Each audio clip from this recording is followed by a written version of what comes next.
Hello students, आशा करती हूँ कि आप सारे लोग बहुत अच्छे होंगे और सारे ही अपने घरों में एकदम से सुरक्षित होंगे।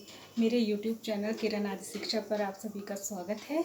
और यहाँ पर हम एनसीईआरटी क्लास 10th का चैप्टर 9th जो है, जिसका नाम है सम एप्लीकेशंस ऑफ ट्रिग्नोमेट्री, उसको स्टडी कर रहे हैं। उसके बारे में हम पढ़ रहे हैं। इससे पहले इसकी एक वीडियो मैं डाल चुकी हूँ जिसमें कि मैंने आपको इसके बेसिक्स समझाए थे और इसके फर्स्ट 2 क्वेश्चन हमने वहाँ पर डिस्कस किए थे। इसके अलावा इससे पीछे के जितने भी चैप्टर्स हैं, चैप्टर 8 तक, उसके सारे वीडियोस भी आपको मेरे चैनल पर मिल जाएंगे।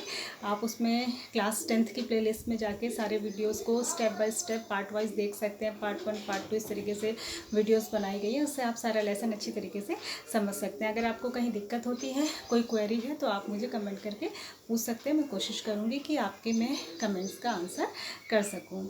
इसके अलावा अदर क्लासेस के लिए भी आपको यहाँ पर क्लास 6 के लिए, क्लास 8 के लिए और 9th के लिए भी आपको बहुत सारे चैप्टर्स की यहाँ पर वीडियोस मिलेंगी। तो आप उनकी अलग अलग प्लेलिस्ट में जाकर उनको भी देख सकते हैं, या इस लॉकडाउन पीरियड में अपने छोटे भाई बहनों की पढ़ाई के लिए उसका यूज़ कर सकते हैं। मैं यहाँ पर कोशिश कर रही हूँ कि मैं आपको बिल्कुल सामान्य तरीके से, सिंपल तरीके से, जैसे क्लासरूम टीचिंग होती है, इसी तरीके से पढ़ाऊँ और आपको ईजिली थोड़ा थोड़ा करके समझाऊँ, जिससे कि आपको कंसेप्ट आसानी से समझ में आए। अब हम इस चैप्टर पर आगे बढ़ते हैं। हम क्वेश्चन नंबर 3 पर पढ़ेंगे, लेकिन मैंने क्वेश्चन नंबर 3 यहाँ पर लिखा नहीं है। क्वेश्चन बहुत बड़ा है, उसको लिखने में बहुत टाइम जाएगा। मैं क्वेश्चन बुक से रीड करके आपको यहाँ पर समझा देती हूँ। क्वेश्चन है, a contractor plans to install 2 slides for children to play in a park. आपको पता है कि पार्क में बच्चों के खेलने के लिए स्लाइड्स लगे रहते हैं, ठीक है, फिसलने वाले जो झूले होते हैं। तो एक कॉन्ट्रैक्टर ने उनको लगाने का प्लान किया, 2 तरीके के झूले। उसने कहा कि for the children below 5 year. तो आपको पता ही है कि जो क्वेश्चन नंबर 3 है, ये आपको पता ही है कि जो स्लाइड होती है, जो फिसलने वाला झूला होता है, वो इस तरीके से होता है,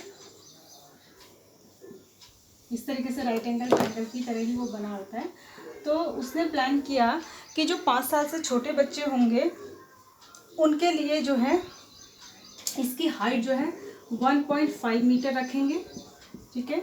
इसकी हाइट जो है height of 1.5 metre and inclined at an angle of 30 degree, और एक 30 डिग्री पर इंक्लाइन किया हुआ हम इस झूले को लगाएंगे, ठीक है। जबकि जो 5 साल से बड़े बच्चे होंगे, ठीक है, उनके लिए हम झूले की हाइट जो है वो कितनी रखेंगे, ज़्यादा बड़ी रखेंगे। उनके लिए झूले की हाइट हम रख देंगे 3 मीटर, बड़ा झूला लगाएंगे, ठीक है, और उसको हम 60 डिग्री पर इंक्लाइन करेंगे। ऐसा इसने सोचा, ठीक है। तो ये कह रहा है what should be the length of the slides in each the cases. तो ये जो स्लाइड वाला पार्ट होता है, दोनों केसेस में इसकी लेंथ क्या होगी, ये आपको निकालना है। मतलब कुल मिला के आपको जो है हाइपोटेनियस निकालना है दोनों ही केसेस के लिए, ठीक है। तो बहुत आसान क्वेश्चन है। देखिए, हमको परपेंडिकुलर दिया है और हाइपोटेनियस निकालना है। तो हमको पता है कि परपेंडिकुलर और हाइपोटेनियस का रिलेशन जो है वो साइन में होता है। तो हम साइन का फॉर्मूला लगा देंगे। तो हम लिखेंगे, दोनों के लिए अलग अलग है, मैं इसलिए मैं अलग अलग ट्राइंगल डिफाइन करके लिख दे रही हूँ। इन ट्राइंगल ABC आप यहाँ पर लगाएंगे sine 30 degree. Sine 30 degree equals to होता है परपेंडिकुलर, यानी कि AB अपॉन हाइपोटेनियस, यानी कि AC। AB हमको दिया है 1.5 अपॉन AC आपको फाइंड करना है, ठीक है। साइन 30 इक्वल्स टू हो जाएगा आपका, साइन 30 कितना होता है 1/2। तो ये इक्वल्स टू हो जाएगा 1.5 अपॉन AC। तो यहाँ से क्रॉस मल्टीप्लाई जब आप करेंगे, AC इधर मल्टीप्लाई हो जाएगा और AC इक्वल्स टू हो जाएगा 1.5 इंटू 2, यानी कि 3 मीटर। यानी कि ये जो आ जाएगा आपका 3 मीटर आ जाएगा। जो छोटे बच्चों के लिए झूले की जो स्लाइडर की लंबाई है वो 3 मीटर आ जाएगी। इसी तरीके से यहाँ कर लेंगे आप इन ट्राइंगल BEF, ठीक है। यहाँ पर भी आप साइन 60 लगा देंगे, क्योंकि यहाँ 60 डिग्री का एंगल है। ये भी वही हो जाएगा परपेंडिकुलर, यानी कि DF अपॉन हाइपोटेनियस, यानी कि DE। DF कितना है 3 है, ये DE आपको पता करना है। साइन 60 कितना होता है, साइन 60 होता है √3/2 इक्वल्स टू 3 अपॉन DE, ठीक है। DE को आप इधर मल्टीप्लाई कर लेंगे, तो DE इक्वल्स टू आपका आ जाएगा 3 इंटू 2 हो जाएगा और √3 नीचे आ जाएगा, ठीक है। तो ये हो जाएगा DE इक्वल्स टू 6 अपॉन √3। √3 को नीचे से हटाने के लिए कभी भी हम बेस में जो है √3 नहीं छोड़ते हैं, तो उसको हटाने के लिए हम √3 से ही ऊपर नीचे मल्टीप्लाई कर लेंगे। क्यों करेंगे, क्योंकि जब सेम नंबर से ऊपर नीचे सेम चीज़ से मल्टीप्लाई करेंगे तो क्वेश्चन डिनोमिनेटर में जो है रूट नहीं छोड़ते हैं, तो उसको हटाने के लिए सेम से मल्टीप्लाई कर देंगे।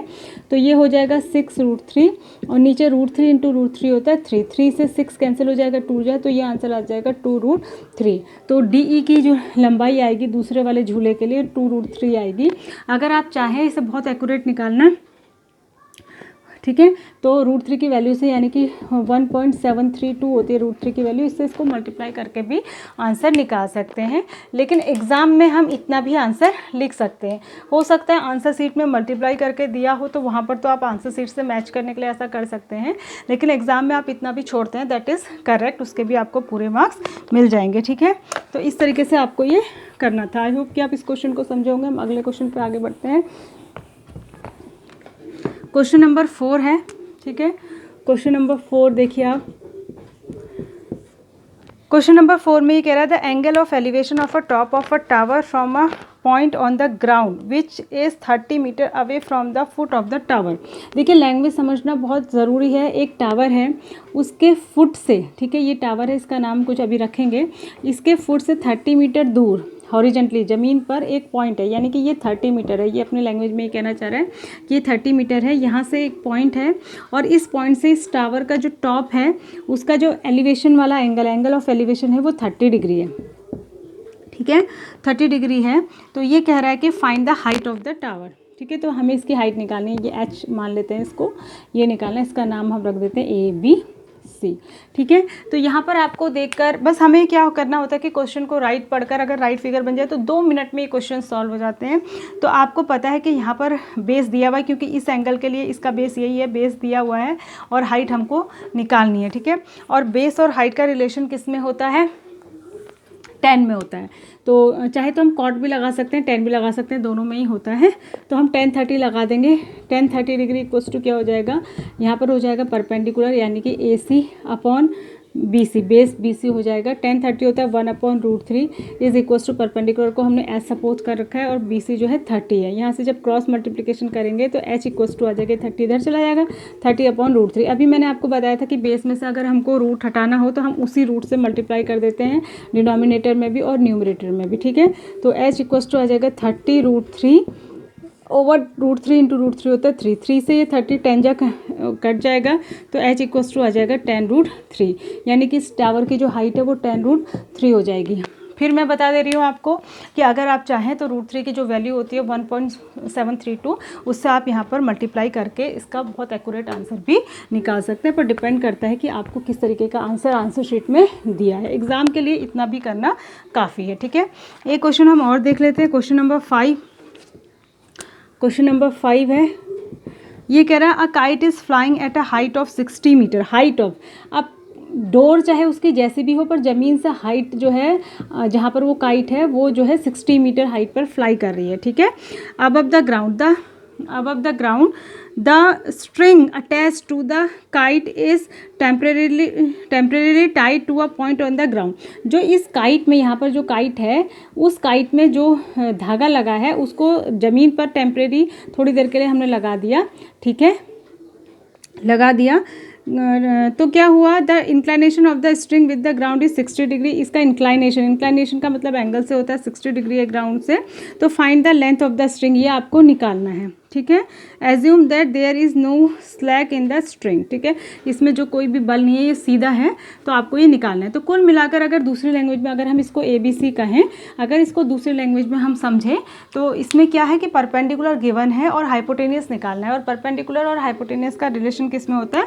साइन में होता है। तो हम यहाँ पर क्या लगाएंगे? साइन 30 डिग्री, क्योंकि साइन ही ऐसा रेशो होता है जिसमें कि परपेंडिकुलर अपॉन हाइपोटेनियस आता है, यानी कि AC अपॉन AB आएगा। साइन 30 कितना होता है? सॉरी 30 डिग्री नहीं है, 60 डिग्री है ये, साइन 60 डिग्री। ठीक है, साइन 60 डिग्री होता है √3/2, आपको अभी मैंने बताया था। AC 60 है, हमने रख दिया। AB हमको फाइंड आउट करना है। क्रॉस मल्टीप्लाई करेंगे तो AB इक्वल्स टू आ जाएगा 60 × 2/√3। फिर वही बात आ जाती है कि √3 को हमें बेस में से हटाना है, तो हम क्या करेंगे? 60, तो ये तो हो गया 120। ठीक है, 120/√3 था, नीचे और ऊपर दोनों जगह √3 से मल्टीप्लाई कर देंगे, तो ये क्या हो जाएगा? 120√3 और नीचे हो जाएगा 3, और 3 से ये कितने जा कटेगा? 4 जा, तो ये हो जाएगा 40√3। 3, तो 40√3 मीटर जो है इस रोप की या इस धागे की, इस स्ट्रिंग की लंबाई आ जाएगी। यहाँ पर फिर से वही बात आती है कि अगर आपको एक्यूरेसी के हिसाब से निकालना है तो आप √3 की वैल्यू रख के उसको 40 से मल्टीप्लाई कर सकते हैं। ठीक है, आई होप कि आप इसको समझे होंगे। हाँ, ये 3 क्वेश्चन मैंने आज डिस्कस किए हैं। आप सब लोग जो है इसको अच्छी तरीके से देखिए, आगे के क्वेश्चंस करने की कोशिश करिए। वैसे मैं आगे के क्वेश्चंस भी अगली वीडियोस में डिस्कस करूँगी आपसे। वीडियो बहुत लंबी ना हो, बहुत बोरिंग ना हो, इसलिए मैं इसको यहीं पर ख़त्म कर रही हूँ। Thanks for watching, God bless you all.